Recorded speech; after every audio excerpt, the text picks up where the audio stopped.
Good morning.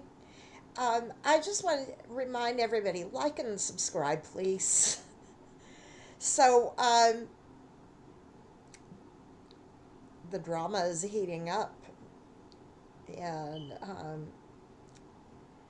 I got a nasty gram from the oncologist, and I know exactly what I'm going to name this video because I've already filed a complaint against her with my insurance company, and I've already requested a referral to a different oncologist. So what is she going to do to me? She sent me a nasty gram this morning that she is terminating her uh, services to me for behavioral non-compliance, meaning what? I didn't show up for a surgery because I had MRSA, because I posted on social media about her. Well, the woman is a rhymes with Stitch. So she called me into an appointment in person that required a 2 hour drive that somebody else drove me over there. Just scream at me. That's not professional behavior. So I said, well, I already requested a different provider. And um, she called me into an office just scream at me. And maybe it's this kind of behavior that caused her to not get accepted into an accredited medical school. Have a nice day. Did I say that? See, because I, I have mentioned in other videos that I went to Boston University. It's a good school, especially for what I majored in, which was communication. Um, and and that's without the S. Um, it was a college of communication, and I ended up getting my degree in public relations and mass communication. But I actually spent most of the time studying broadcast journalism, and before I transferred to Boston University, I also majored in communication studies. So I have a background in this. And lo and behold, part of that is doing research for investigative reporting. If you're going to pick a fight with a patient, maybe don't pick a fight with that patient.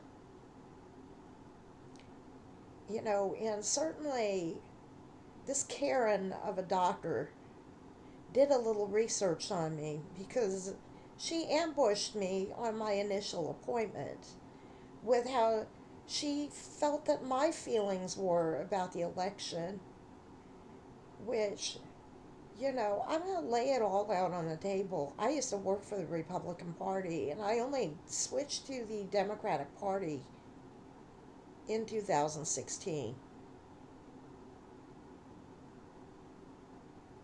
So, how I felt about the election was really kind of, that could have that could have gone either way. So, you know, taking a guess like that, what was she doing looking at my Facebook posts? I didn't post a lot on Facebook about that. Why? Because my best friend is a Trumper. And, you know, I will once in a while post things like I posted some cavemen that I made on AI with red hats, because it was funny. But I don't usually get into politics because it's antagonistic and it upsets people, and there's no reason to do that. I am very opinionated about vaccines. Why? I have cancer. My brother died of COVID. That's why I'm opinionated about that. Because I would not be here right now if I didn't get vaccinated. And I learned the hard way about that. That's why I'm opinionated about that. I was kind of skeptical about it about 15 years ago. I was. And I learned the hard way. I got influenza. I got the swine flu, and it caused lung damage to me. That's how I learned the hard way. Uh, vaccine skepticism is stupid. You will get lung damage from catching those diseases. I learned that the hard way. That's why I'm the way I am. And my Trumper friend is actually much less skeptical about that than I was. So, you know, on those kind of issues and stuff. So, assuming that I voted one way or the other way or whatever, that was not only offensive, but it might not have been correct, with my background and everything. I used to work for the Republican Party. Um, that was my first job after I graduated from college. So that was a really weird kind of an assumption to make about me. And I don't want to go into politics. If I wanted to talk about politics all day, I would do it on my vlog and probably get a lot more views. I don't want to do that. It's stressful and is a miserable thing, and you're not going to ever change somebody's opinion about politics. If people change their opinions about it, they're going to do it on their own. They're not going to because they saw some video on YouTube. They're going to do it because something happened to them. So that was something offensive, from the get go. But you know, I went into this appointment, the very first one, and was like, "What? Why are you asking me about that at a cancer appointment?" Okay, I will let this slide. This is an OBGYN, which is like, you know, okay, but I'm here to get my cancer dealt with. I'm still like reeling from this kind of a diagnosis. All this time I was worried about getting breast cancer, and I just found out I have a mass over my left ovary, and I'm like hearing those words from my initial primary care physician. He got fired, by the way, because I had been complaining about still getting my periods at age 54, and he wasn't listening, and they fired him. Because that was his big screw up. He didn't listen, and then he had to break that news to me. So, and then they got rid of him. But so she's like, rattling all this stuff off about my treatment. I'm like, you know. So anyway, so my background though is in journalism, and and I did work for USA Today at one point, but not as a journalist. I have done reporting when I was younger. I did work for a local newspaper. And I had a mentor who was a journalism professor at Jacksonville University in Florida. And, so I have a little background in this, you know. So that's maybe, if she took the time to, like deduce that I might have voted for Biden, or, I mean, for Harris, maybe she should have taken the time to find out that I have a background in investigative journalism. Because, when she crossed me and screamed at me, I started looking into her background.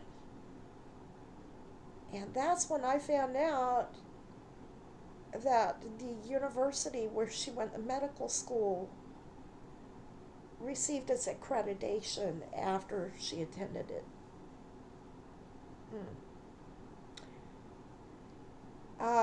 Take that one in for a minute. Because I spoke with my insurance company a few days ago, and voiced his concern with them. And maybe that got back to her yesterday. She's been practicing oncology for, About 20 years, not quite.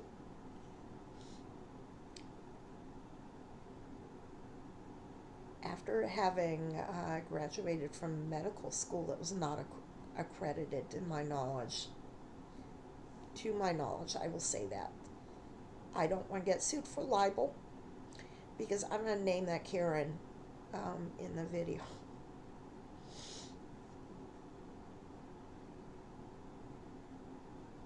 I'm going to call it an event that was historical. And if you can use that historical event to figure out the name of my oncologist, then you're very clever and witty. Um, I might have worn some name tags in different videos where I received my treatment. And if you can match that up with an employee of that cancer center, then you're very clever. That's how an investigative journalist works, is they match up things like that. Just like I matched up, a doctor that went to Old Dominion University before it was accredited as a medical school.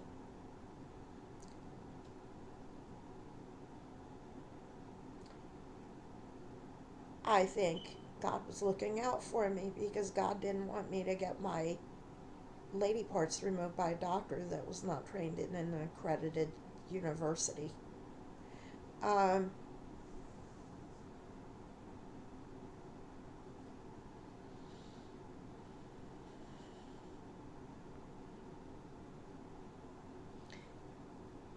that's a serious matter. I'm laughing about it and everything. That's actually a very serious matter because a lot of patients are trusting their lives with this doctor, and this doctor has proven that she is willing to end people's lives, make life ending decisions based on power games. She wanted to put me in hospice because she doesn't like me.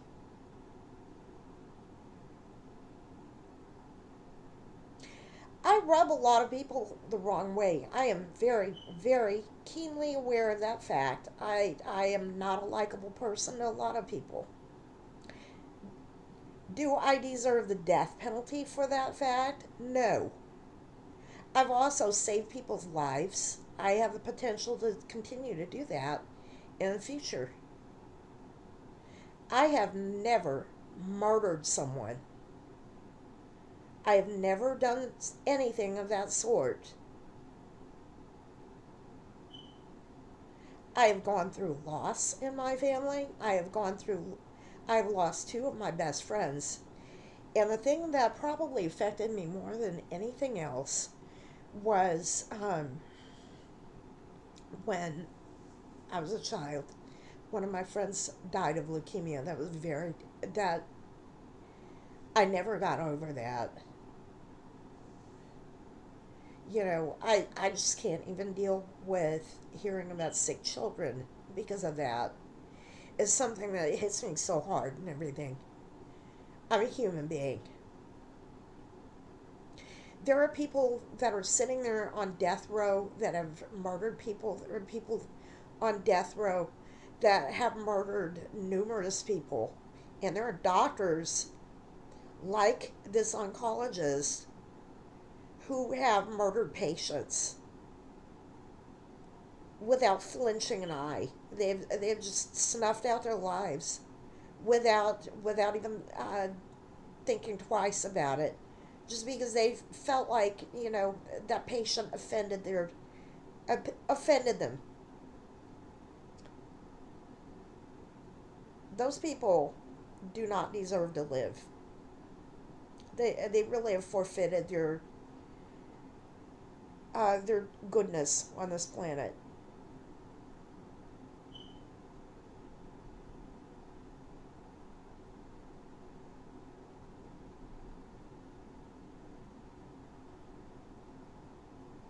I've not done stuff like that. Those people are evil. There's a difference between good and evil, you know? A person who's not highly likable is not evil. You know, I I I don't try to be well liked. That is not my goal in life.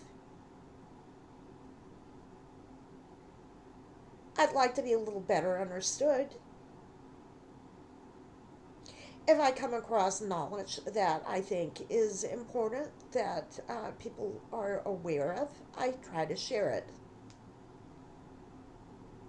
I don't believe in hoarding knowledge. That does no good if you know something and you don't share it with the world. You know, there was a man that had something like a 300 IQ that lived about 100 years ago. And he ran off and he was a recluse. He did nothing with that. There was a woman that was very popular in the newspapers when I was in middle school. She's still alive, I think. And her husband was a heart surgeon. Um, and she would share her wisdom with everybody. Her name's Marilyn Voss Savant. And her IQ is like 220 or something like that. She would share her knowledge. And that is what you do with when you're blessed with that kind of wisdom. I don't claim to be anywhere near that intelligent at all. You know, I I wanted to be a doctor when I was a teenager, and I have vision problems. I'm partially colorblind, and that's not really an issue now. It was in the 1980s when I was in college, and they did not have the equipment to get through pre med. With if you were colorblind, you had to be able to see blue. I couldn't see blue. We had these little light spectrometers, and all I could see through it was black. When we had to look at the gases through through the goggles, and I got really frustrated and threw the thing in the box. The professor got mad at me, told me don't break my goggles. I was mad, you know, but because that was the end of what I had planned for the next 13 years of my life. That was the end of it. I didn't know what to do with my life, but I studied communication. That was something that I was interested in when I was little. Uh, I used to like to watch the Today Show with Hugh Downs and Barbara Walters, and I wanted to do that when I was little, and I was working at the radio station at college as a newscaster. It was interesting to me, and that's how I got into it. But yeah, I did some research, and this is not doing my own research like Facebook style. This was, I started looking into this doctor's background and putting my little journalism skills to work, and I found out this doctor didn't get into an accredited medical school. And I know the mind of the pre med major because I was one at one time. And I know something else too is pre med students are not the ones that you think are the ones that end up in medical school are not the ones you would expect. You know, the ones in other countries that end up being doctors are not the ones in the United States that end up being doctors. Um, they're usually immigrants' kids. Uh, and the ones that are not, there's something a little odd going on there. And that that was a little strange. Medicine is not a thing where it's a legacy profession. In my family, a lot of us work in the insurance industry. My mother worked in workman's comp. Her brother was an actuary, and I think they had a great uncle that also worked in insurance. So it goes way back, and we're talking like the 1800s. You know, this family profession. My little sister also worked in insurance for a long time. So we do this.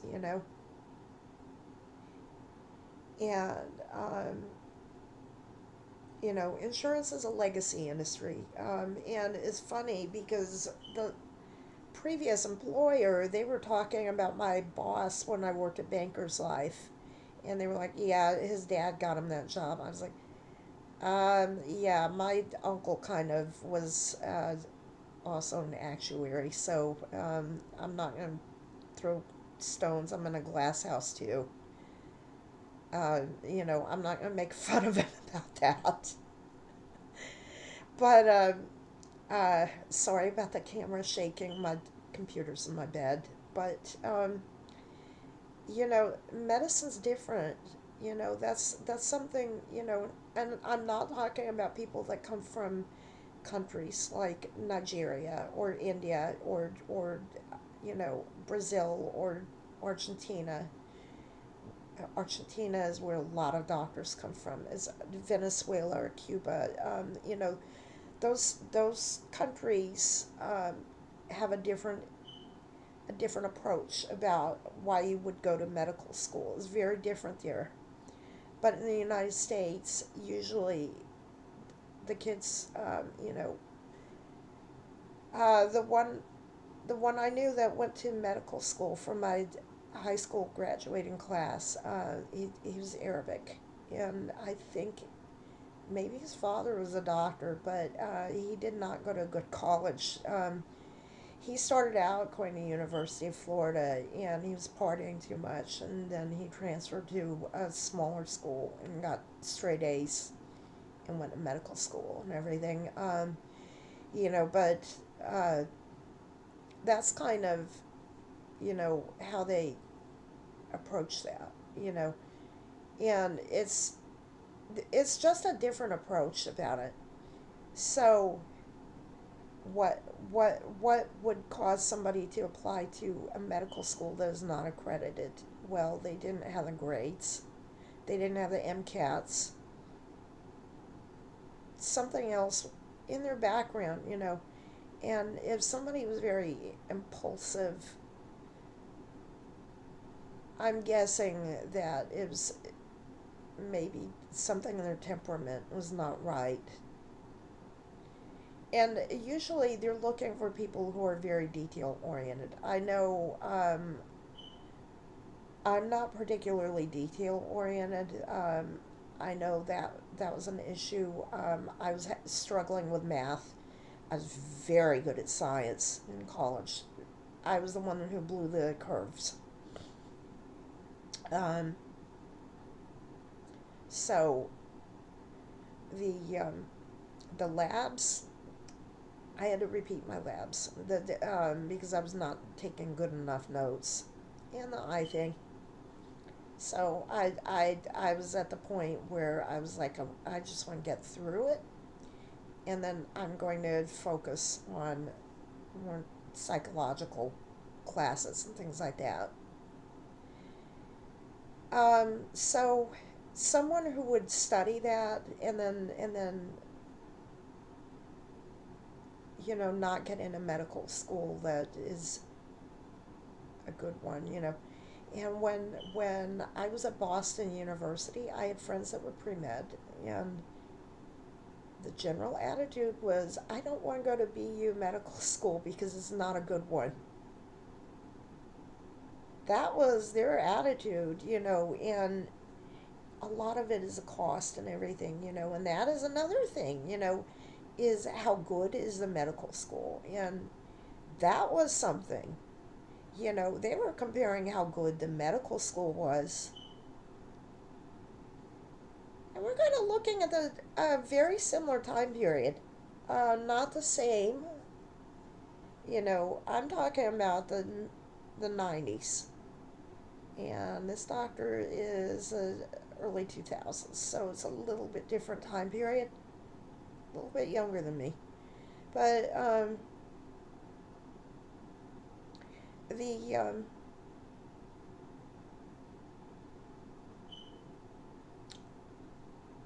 priorities for the medical school was, you know, a top notch uh, state medical school. And then you have the private medical schools. And then there's like, then you start looking into the ones that are not accredited, the ones that are in the like Bahamas and things like that. And that's like, you're lucky to get state certified, board certified, things like that, if you graduate from those. And that's where what we're talking about here. And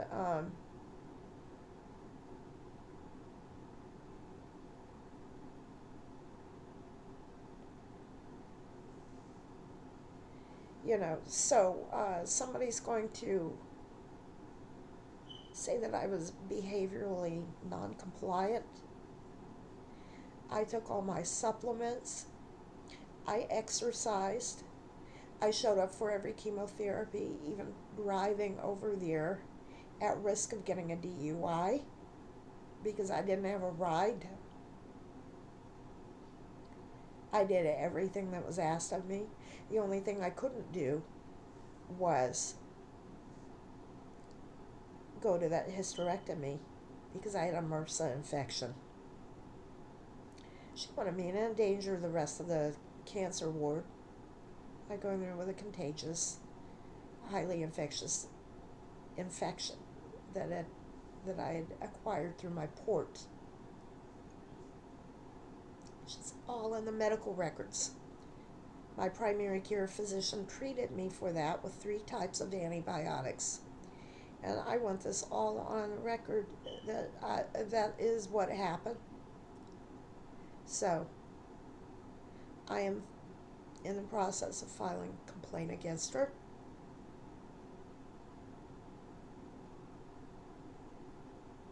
And I spoke out against that. I gave her a 2-star rating on her personal page. There was a social worker on her staff who said something racist, and I went internally and complained about that staff member. Internally. Never said anything publicly about that. I went internally and spoke about it through internal means, which I have a right to do. All of that was internal. And and I'll say that woman was very rude to me. And nobody should have to be treated that way. Being accused of being a non-citizen, there's a veiled threat in that.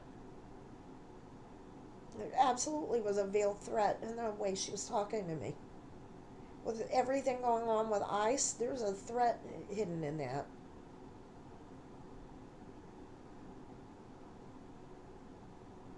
I have an unusual first name. It is very unusual. And the threat was there that, you know, she doesn't want to work with me, and if I don't do it, she's going to do whatever she feels like, delete my application, whatever, because she doesn't like my name. And this social worker had a very thick country accent, was white, and came in there, interrupted what I was doing while I was receiving chemotherapy. I was very clearly in the middle of something, and she just wanted to display her power and everything, interrupt me, and I was in the middle of something when she came in there, A normal person would have been, like, I'll come back in a few minutes, not her. So yeah, this was not a nice person and stuff. And so yeah, that was a hostile person. I had a right to say something about it. Other than that, no, I had no complaints about any of the nurses, any of the receptionists. They were all very nice to me. So my issue was with that one, which I dealt with internally in a proper means, and the doctor herself. Uh, Doctor being used a little bit generously there.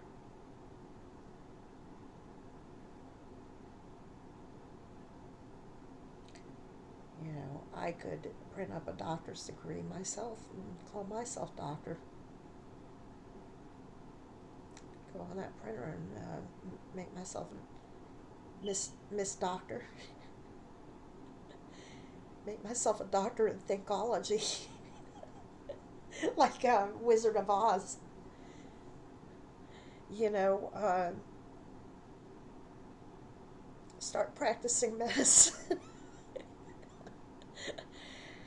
I am not as rigid as I think people think I am about that. I had a fantastic osteopath when I was in Jacksonville, and also when I was in California. And I always recommend that to people that are a little bit skeptical, because they take a little bit of the woo woo and they take a little bit of the traditional medicine. They mix it, and nothing wrong with that. Some of the woo woo is okay. Um, you know, that's fine. But you gotta get vaccinated. That is, there's all kinds of reasons. Look it up, and look it up in a reliable source. Look it up in the AMA website. You, it has to do with herd immunity. It has to do with people like me who are going through chemotherapy. It has to do with babies who can't get vaccinated yet. There's people that cannot get vaccinated because they're immunocompromised, things like that. And you need to think about other people besides yourself. you know and my brother was skeptical about the spike proteins and all that stuff, because he was addicted to talk radio and it killed him. And on top of that, he had a open heart surgery about 5 years earlier, and he really needed to get vaccinated. He was one of the ones that was a high risk. He refused to do it. He was like, "Well, I need to do more research." There was no research that needed to be done. He needed to get it. His doctor told him to get it. He wouldn't do it, and then he got it. His boss gave it to him, and his boss went to Disney World with his grandkids, and then his boss leaned over with the COVID, and and then he got it, and he gave it to everybody in the house, including me. I was vaccinated. I didn't get very sick. I got a little sinus infection, and then everybody got sick, and he had to go to the hospital. And who made the decision to unplug him? It was not me. They kept calling me, and I kept saying, "Leave him on there, revive him, revive him, revive him." And they said, "Okay, we've called you about this 5 times, and then we're not going to call you the next time. We're going to ask the doctor who did his open heart surgery."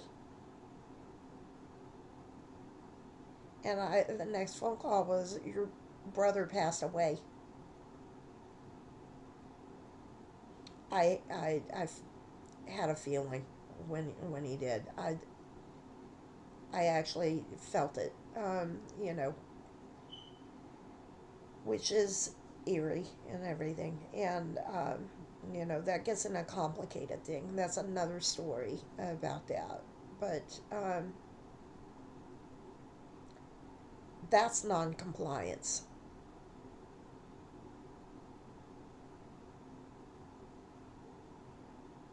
That is non-compliance right there. He was told to get a vaccine. He refused to do it.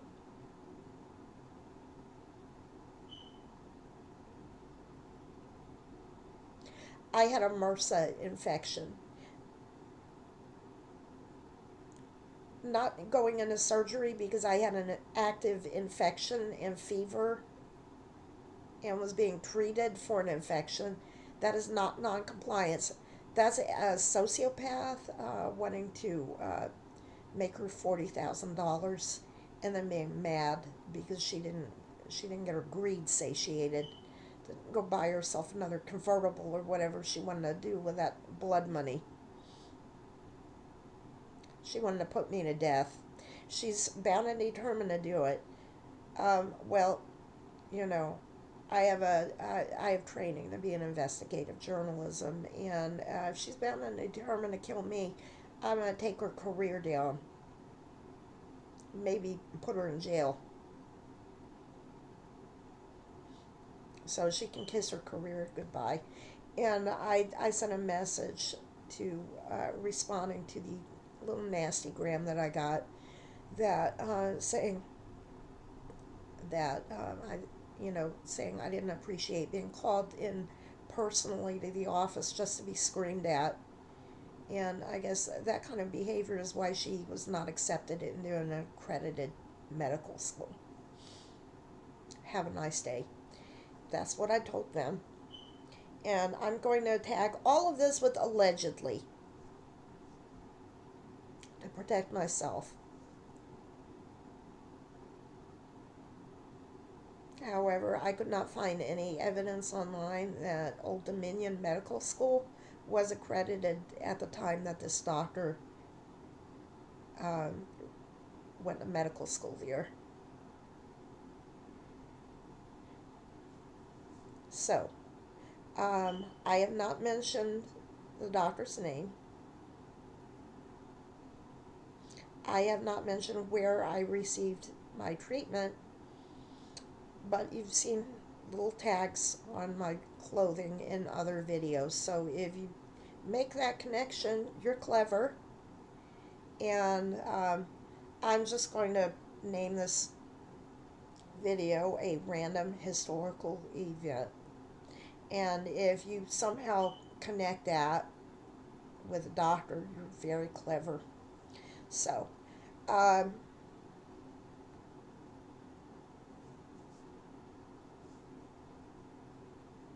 you're just a really clever person. So I'm going to you know she's madder than a hornet. She cannot do anything more to me now. I've already filed a complaint with my insurance company.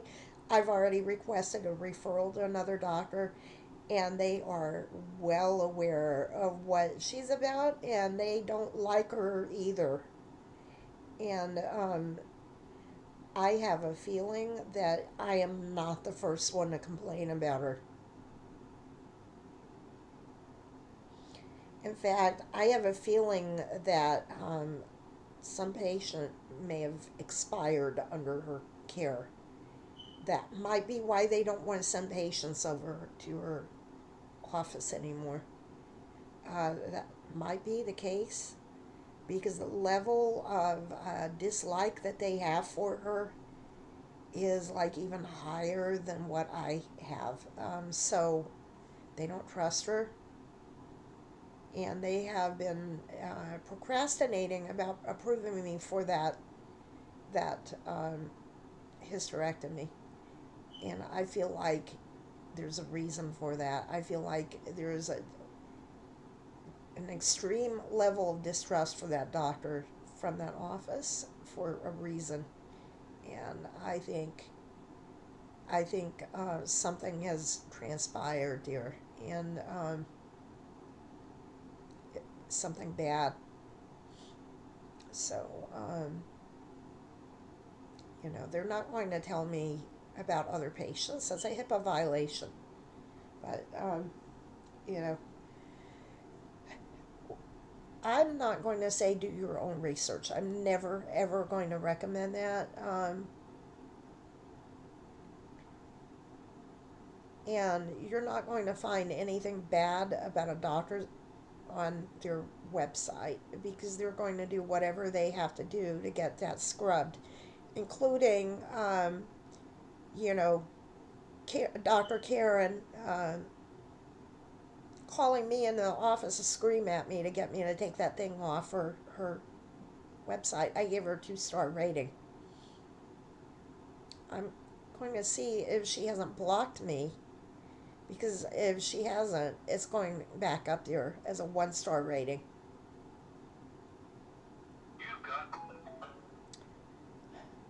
And I think that light is going to go on in a second, because I have to start working in an hour. But she is madder than a hornet, and I'm going to upload this, and I know exactly what I'm going to call it. So, you know, I think she underestimated exactly how much I'm going to retaliate against her about this. I have nothing to lose. Um, Nothing. She's already stated that she's not going to treat me. What am I going to do? You know, I'm going to take her down. You know, she is refusing me treatment just because I didn't let her perform that surgery. And I found out career ending information about her. So, you know, and she's unethical. I have encountered, you know, in my life, one doctor that is pretty bad. I've encountered stupid doctors before that were not good, but I've encountered one doctor that was pretty bad when I was in college, and that's nowhere near this, nowhere near it.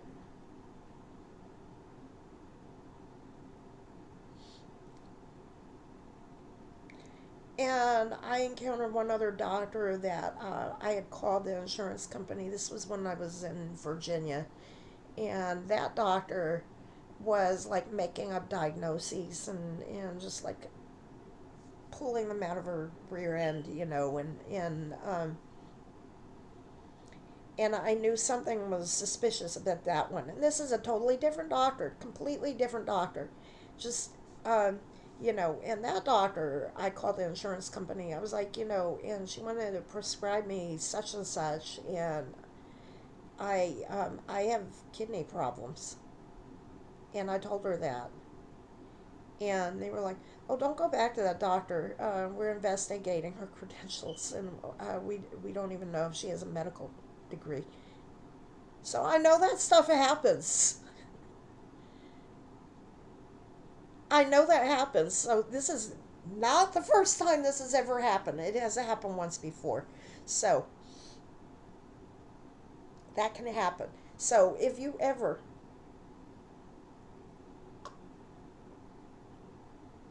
encounter behavior that is that extreme like that, it can happen that you might have somebody that's pretending to be a doctor, or somebody that went to a diploma mill for medical school. And this doctor has hidden where she went to undergrad. She's hidden whether her medical school was accredited at the time that she's kind of hidden it under layers where she went to medical school. I had to really dig for that. I was like, what is this medical school? I've never heard of this. You know, what is this? Is this like some kind of like Appalachian medical school or something? And I had to dig around for it, and I was like, oh, Old Dominion. Yeah, I've heard of that school. And then I was like, wait a minute, they only got their accreditation in 2020, but she went in. Oh, that's kind of bad. If they were accredited in 2020 and she's been practicing since Oh, they were not accredited back then. Mmm, that's not kosher. So, um, so I'm going to, I did my groveling last week, and now you know, I have nothing to lose, and I have everything to gain, so I'm going to wait for my primary care physician to call me with my new doctor's name and what they're going to do. And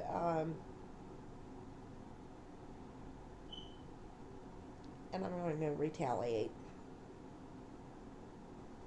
because that doctor should not be practicing medicine. So,